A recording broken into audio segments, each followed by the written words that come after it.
లాక్కొని వచ్చి రోడ్డు మీద పోసి ధర లేదని విన్యాసం చేశాడు.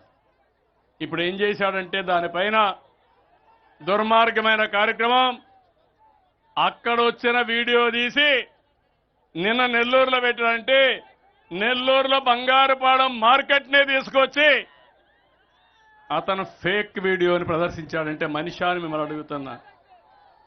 మీరు సాక్షి పేపర్ చూస్తారా అని అడుగుతున్నా. సాక్షి టీవీ చూస్తారా అని మిమ్మల్ని అడుగుతున్నా. ఇది ఫేక్ అవునా కాదని అడుగుతున్నా. ఇక్కడ ఒక విషయం ఉంది, మీ అందరికీ చెప్పాలి. ఈరోజు రాజకీయాలు అనేటివి ప్రజల కోసం పనిచేయాలి. వారి అంతిమ లక్ష్యం అధికారమైన నైతిక విలువలు, పద్ధతులు, నిబంధనలు, కట్టుబాట్లు తప్పనిసరిగా ఉండాలి. ఎక్కడున్నా నన్ను చూసి 10 మంది నేర్చుకోవాలి. ఈరోజు ఇతను చూసి ఏమి నేర్చుకుంటున్నారు తమ్ముళ్ళు? గొడ్డలి వేట్లు, బూతుల పంచాంగం, రఫా రఫే. అంటే నిన్న కూడా ఇండ్లకు పోయి మా వాళ్ళకి చెప్తే లేపేస్తారంటే నువ్వు లేపేస్తే చూడడానికి ఇక్కడ ఉండేది సిబిఎన్.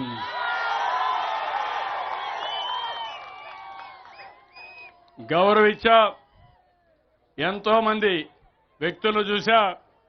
ఇంత మునుపు మీరు చూసి తీవ్రవాదులపైన పోరాడా, ముఠా నాయకులపైన పోరాడా, కమ్యూనల్ వైలెన్స్ తెచ్చే వాళ్ళపైన పోరాడా. పేదవాళ్ల ప్రాణాలు కాపాడడానికి, మీ ఆస్తులు కాపాడడానికి నేను చేశా. ఇప్పుడు సాక్షాత్తు ఇలాంటి నేరస్తులు రాజకీయాల ముసుగులో వస్తున్నారు. ఇప్పుడు నేను ముందు నేరస్తుల రాజకీయ ముసుగు తీసి నేరస్తుల్ని నేరస్తులుగానే పరిగణించాలి. అవునా కాదా అని మిమ్మల్ని అడుగుతున్నా. చేయమంటారా లేదా అని మిమ్మల్ని అడుగుతున్నా.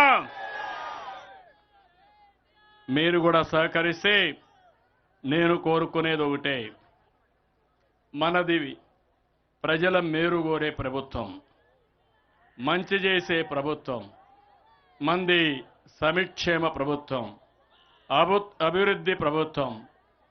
P4తో